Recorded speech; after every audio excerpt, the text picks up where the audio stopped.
बीती रात तेज हवाओं के साथ धूल भरी आंधी आई। हवाओं की वजह से पेड़ गिर गए, कई टीन शेड उड़ गए। हवाओं के साथ ही आसमान में बिजली कड़कने लगी और बादलों की गर्जना के साथ बारिश शुरू हो गई। आधे घंटे तक हल्की बरसात से मौसम ठंडा हो गया। वहीं हवाओं का दौर शुरू होते ही बिजली गुल हो गई, जबकि कई गांव रात भर अंधेरे में रहे। तेज हवाओं से शहर के प्रताप सर्किल के पास एक पेड़ गिर गया। कई टीन शेड, छपरे, बोर्ड और अन्य सामान हवाओं के साथ उड़ गए।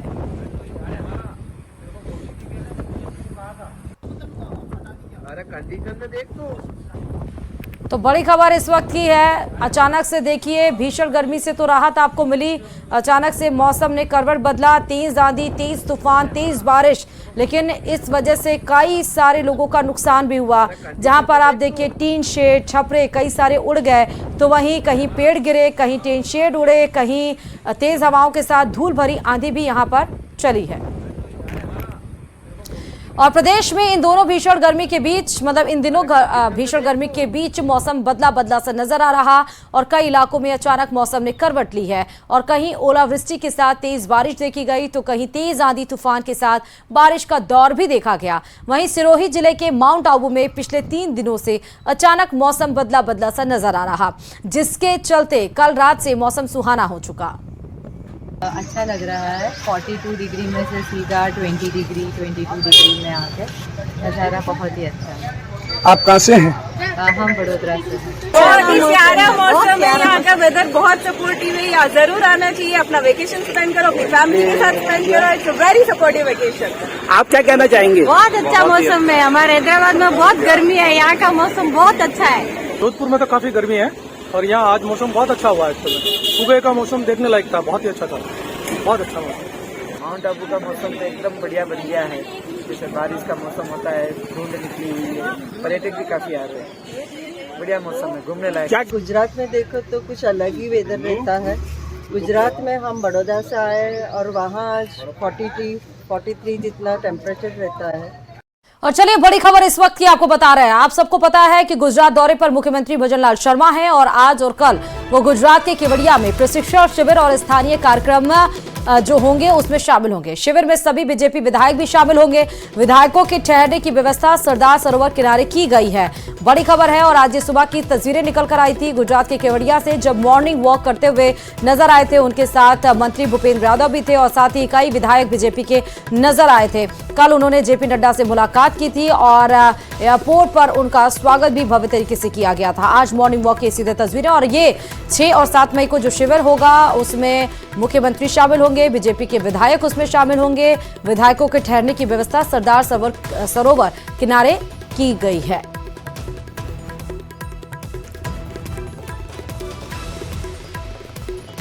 और गुजरात दौरे पर मुख्यमंत्री भजनलाल शर्मा नर्मदा रिवर फ्रंट पर मॉर्निंग वॉक की, जिसकी तस्वीरें हम आपको दिखा रहे हैं, जहां पर आज और कल केवड़िया में वो प्रशिक्षण शिविर में शिरकत करेंगे। शिविर में सभी बीजेपी विधायक भी शामिल होंगे, जिसके लिए विशेष इंतजाम किया गया है। कहना चाहता हूं कि आपकी इस मानसिकता को ठीक प्रकार से करिए। आप अपने मानसिक संतुलन को खो बैठे हैं। एक ऐसा व्यक्ति जिसने इस भारत को बनाने में, श्रेष्ठ भारत बनाने में अपना पूरा जीवन लगा दिया। राजस्थान की रियासत नहीं, देश की रियासतों को एक करके उन्होंने एक श्रेष्ठ भारत बनाने का काम किया। मेरा कोई मानसिक संतुलन नहीं बिगड़ा है। मैं मुख्यमंत्री जी को, प्रधानमंत्री मोदी जी को विश्वास दिलाता हूँ, मेरा मानसिक संतुलन बिल्कुल नहीं बिगड़ा है। बल्कि गांधी जी ने तो कहा था कि मैं 125 साल जिंदा रहना चाहता हूँ। गांधी जी ने कहा था मैं 125 साल जिंदा रहना चाहता हूँ सेवा करने के लिए, और मैं कह रहा हूँ मैं कम से कम 100 साल जिंदा रहना चाहता हूँ राजस्थान प्रदेश वासियों की सेवा करने के लिए। जिसकी भावना इतनी बड़ी हो कि मुझे 100 साल तक सेवा करनी है, उसका मानसिक संतुलन हमेशा कायम रहेगा। ये मेरा कहना है मुख्यमंत्री भजनलाल जी को। में पकड़े बागीदौरा से विधायक जयकृष्ण पटेल और उसके चचेरे भाई विजय पटेल को कोर्ट में पेश किया गया, जहां से उन्हें 2 दिन की रिमांड पर भेज दिया गया। इसके अलावा एसीबी ने रिश्वत में लिए गए 20 लाख रुपए भी बरामद कर लिए। हालांकि कोर्ट से बाहर आने पर बीएपी विधायक ने आरोप लगाया कि उन्हें फंसाया जा रहा है। देखिए रिपोर्ट।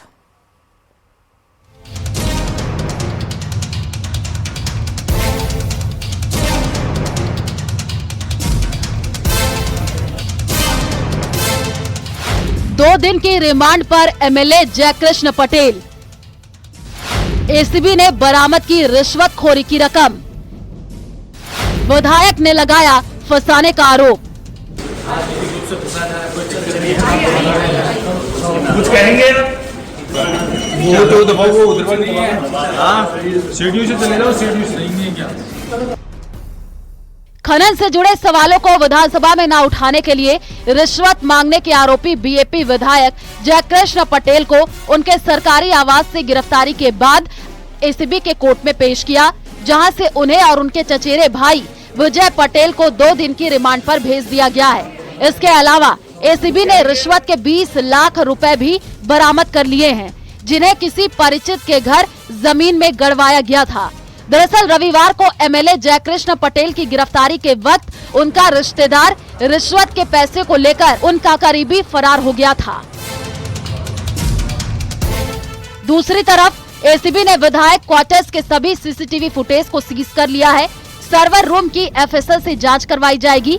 दरअसल रिश्वतखोरी का खुलासा एसीबी को मिली एक शिकायत के जरिए हुआ, जिसमें पूर्वी राजस्थान के खनन कारोबारी ने 4 अप्रैल को एसीबी को शिकायत दी। परिवादी रविंद्र सिंह ने बांसवाड़ा जाकर भी एमएलए को 1 लाख दिए। रविंद्र सिंह और विधायक जयकृष्ण में 3 प्रश्नों को हटाने को लेकर डील हुई। खनन गतिविधियों से जुड़े सवालों को लेकर 2.5 करोड़ रुपए की डील की बात सामने आ रही है। पहले विधायक जयपुर में रिश्वत की रकम लेने को तैयार नहीं थे। जोर डालने पर विधायक आवास के बाहर रिश्वत लेने को तैयार हुए। परिवादी ने विधायक जयकृष्ण को गाड़ी में रिश्वत की रकम गिनवाई थी। गनमैन नहीं, प्राइवेट व्यक्ति सीढ़ियों से ही रुपयों से भरा बैग लेकर के गया। मौके से रुपए लेकर भागने वाला व्यक्ति विधायक का ही जानने वाला। कार्रवाई से पहले मुख्यमंत्री और स्पीकर को भी जानकारी दी गई थी। हमारे पास विधायक जयकृष्ण ट्रैप से जुड़ी तमाम रिकॉर्डिंग और सबूत। प्रदेश में पहली बार किसी विधायक को रिश्वत लेते हुए पकड़ा गया है, लेकिन विधायक जयकृष्ण खुद को राजनीतिक साजिश के तहत फंसाने की बात कह रहे हैं। लेकिन सवाल ये भी है कि आखिर वो कौन है जो खनन से जुड़े सवालों को विधानसभा में न उठाने की एवज में 2.5 करोड़ रुपए देने को तैयार था।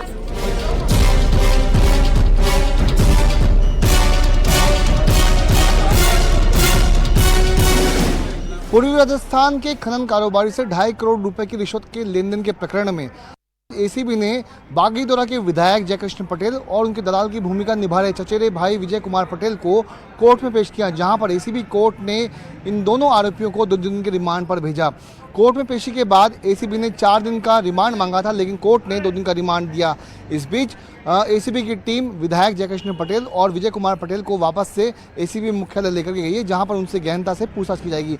और वहीं अब 7 मई को रिमांड की अवधि पूरी होने पर दोनों आरोपियों को कोर्ट में पेश किया जाएगा। कैमरा पर्सन दिलीप के साथ विष्णु शर्मा, न्यूज 18 राजस्थान, जयपुर। अलवर के लक्ष्मणगढ़ डीएसपी कार्यालय में तैनात एक रीडर का ऑडियो सोशल मीडिया पर वायरल हो रहा, जिसमें रीडर SC/ST एक्ट में राजीनामे के बाद FIR लगाने के नाम पर 2 लाख रुपए मांगते सुनाई दे रहा। वायरल ऑडियो में सिपाही कह रहा कि डरने की जरूरत नहीं, FIR लग जाएगी, यह मेरी गारंटी है। उधर SP के आदेश पर रीडर SI नरेंद्र को 5 दिन पहले लक्ष्मणगढ़ से हटाकर पुलिस लाइन भेज दिया था। मामले की जांच अब की जा रही है।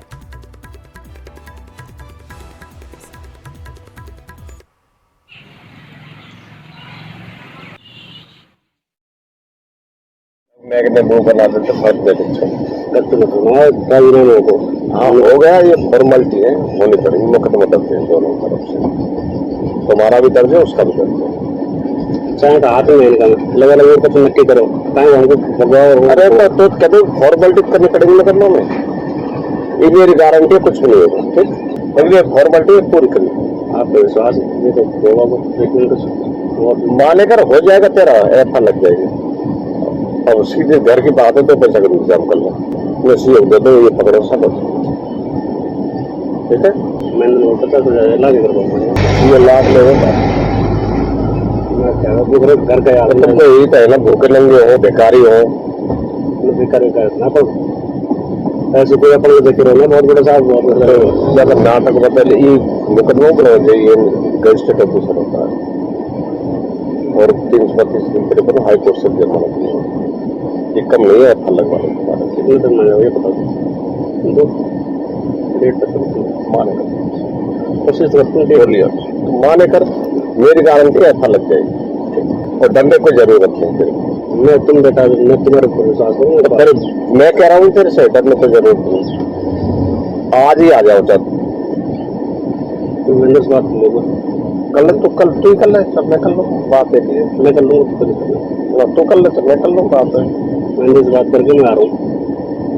तुमने कराया उसमें एक दिन कोर्ट में जाना पड़ेगा। सर ने कोई कार्रवाई नहीं चाहता। ठीक है वो उसने कराया वो एक कोर्ट में जाएगा। सर ने कोई कार्रवाई नहीं चाहता। ठीक है जिंदल साहब को मेरे पीछे में थे गलत में करते इसलिए बर्बाद हो ये मेरी गारंटी देगी। अब मैं कितने वो बना एक ऑडियो जो है जो वीडियो की वजह से बनाया गया है वो एक सामने आया है जिसकी फर्स्ट जो है वो कॉग्निजेंस लेते हुए जिस पर्सन की सस्पेक्टेड आवाज है उसको हमने लाइन हाजिर किया है और बाकी उस पूरे मामले की जांच जारी है कि उसकी सत्यता क्या है और किस तरीके से उसके अंदर जो चीजें वो मूव हो रही है।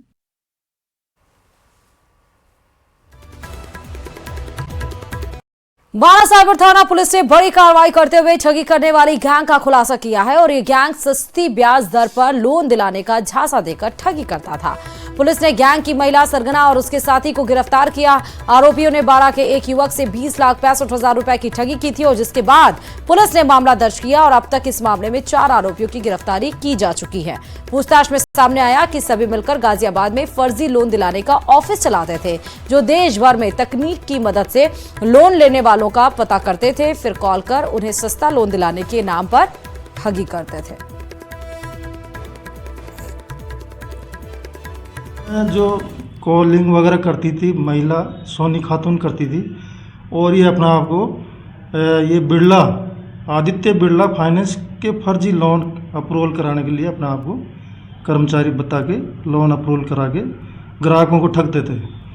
इन्होंने अभी तक जो पीसी रिमांड लिया है हमने अभी और उसमें अभी काफ़ी आगे भी गुंजाइश निकलेगी और इसका पूरा नेटवर्किंग लगभग इधर north India, east India, south India इस चारों तरफ इनका पूरा एक टोटल गैंग बना रखी है। इसमें इसकी दस्तयाबी के इसके प्रयास करेंगे पूरे। बालासागर थाना पुलिस ने बड़ी कार्रवाई करते हुए ठगी करने वाली गैंग का खुलासा किया है और ये गैंग सस्ती ब्याज दर पर लोन दिलाने का झांसा देकर ठगी करता था।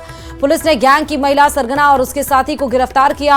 आरोपियों ने बारा के एक युवक से 20,65,000 रुपए की ठगी की थी और जिसके बाद पुलिस ने मामला दर्ज किया और अब तक इस मामले में 4 आरोपियों की गिरफ्तारी की जा चुकी है। पूछताछ में सामने आया कि सभी मिलकर गाजियाबाद में फर्जी लोन दिलाने का ऑफिस चलाते थे जो देश भर में तकनीक की मदद से लोन लेने वालों का पता करते थे, फिर कॉल कर उन्हें सस्ता लोन दिलाने के नाम पर ठगी करते थे। जो कॉलिंग वगैरह करती थी महिला सोनी खातून करती थी और ये अपना आपको ये बिरला आदित्य बिरला फाइनेंस के फर्जी लोन अप्रूवल कराने के लिए अपना आपको कर्मचारी बता के लोन अप्रूवल करा के ग्राहकों को ठगते थे। इन्होंने अभी तक जो पीसी रिमांड लिया है हमने अभी और उसमें अभी काफ़ी आगे भी गुंजाइश निकलेगी और इसका पूरा नेटवर्किंग लगभग इधर north India, east India, south India इस चारों तरफ इनका पूरा एक टोटल गैंग बना रखी है। इसमें इसकी दस्तयाबी के इसके प्रयास करेंगे पूरे। तो बताते चले कि नवलगढ़ में 8 साल की बच्ची के अपहरण का मामला आया है। बच्ची को सुनसान जगह पर बंधक बनाया गया और फिर उसके बाद उसके साथ दुष्कर्म किया गया। दुष्कर्म के बाद आरोपी बच्ची को छोड़कर फरार हो गया।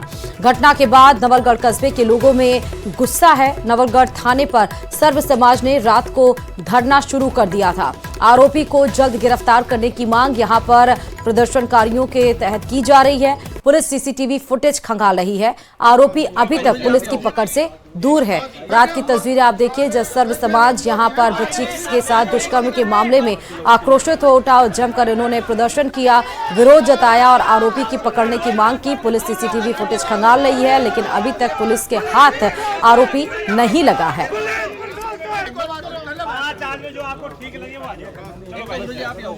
ज्यादा जानकारी के साथ संवाददाता कृष्ण खबर पर जुड़े हुए हैं। कृष्ण, बच्ची का अपहरण, फिर उसके साथ दुष्कर्म और फिर प्रदर्शन, क्या कुछ जानकारी, पुलिस की कार्रवाई कहां तक पहुंची?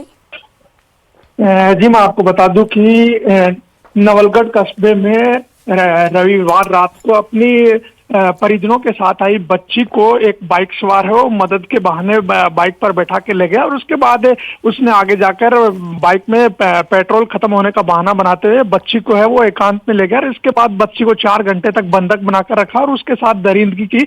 इस पूरे मामले के बाद नवलगढ़ कस्बे में आक्रोश है और देर रात को आक्रोशित जो नवलगढ़ के सर्व समाज के लोग हैं वो पुलिस थाने पर पहुंचे और जल्द जो आरोपी है उसकी गिरफ्तारी की मांग की। लोगों का कहना है कि 24 घंटे से अधिक समय बीत जाने के बाद पुलिस है वो अभी तक आरोपी की पहचान नहीं कर पाई है।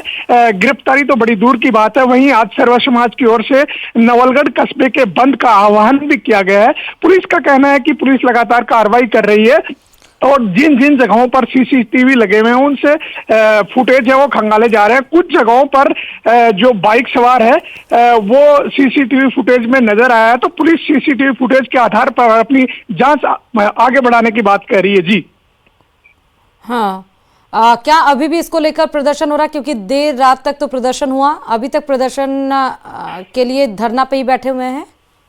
जी आज नवलगढ़ कस्बे में सर्व समाज की ओर से बंद का आह्वान किया गया है और बंद का असर है वो सुबह से दिखना शुरू हो गया है। कस्बे में 2 दुकानें हैं वो बंद है। वहीं दोपहर सवा पूर्व मंत्री राजकुमार शर्मा की अगुवाई में नवलगढ़ थाने के बाहर विरोध प्रदर्शन है वो भी किया जाएगा। तो इस घटना को लेकर नवलगढ़ कस्बे में आक्रोश है और लोग हैं वो आरोपी की जल्द गिरफ्तारी की मांग कर रहे हैं। जी कितने साल की बच्ची है जिसके साथ दुष्कर्म हुआ? बच्ची है वो करीब 8 साल की बताई जा रही है और जो मदद के बहाने जिस तरीके से इस हैवानियत को अंजाम दिया गया तो ये बड़ा शर्मसार करने वाला करते हैं और लोगों में इस घटना को लेकर आक्रोश है और लोग हैं वो जल्द पुलिस से मांग कर रहे हैं कि आरोपी की पहचान की जाए और जल्द उसकी गिरफ्तारी की जाए। साथ ही गिरफ्तारी करने के बाद उसे जल्द से जल्द है वो ऑफिसर केस में इसको लेकर और आरोपी को सजा दिलवाने की मांग है वो लोग कर रहे हैं। जी पुलिस का क्या कहना है इन सब पे? कार्रवाई कर रहे हैं उसके अलावा? हाँ, पुलिस का कहना है कि नवलगढ़ रेलवे स्टेशन से लेकर जिस स्पॉट पर बालिका को छोड़ा गया है उस स्पॉट तक के जितने भी तमाम सीसीटीवी कैमरे लगे हैं। ठीक है कृष्ण, बहुत शुक्रिया तमाम जानकारी देने के लिए।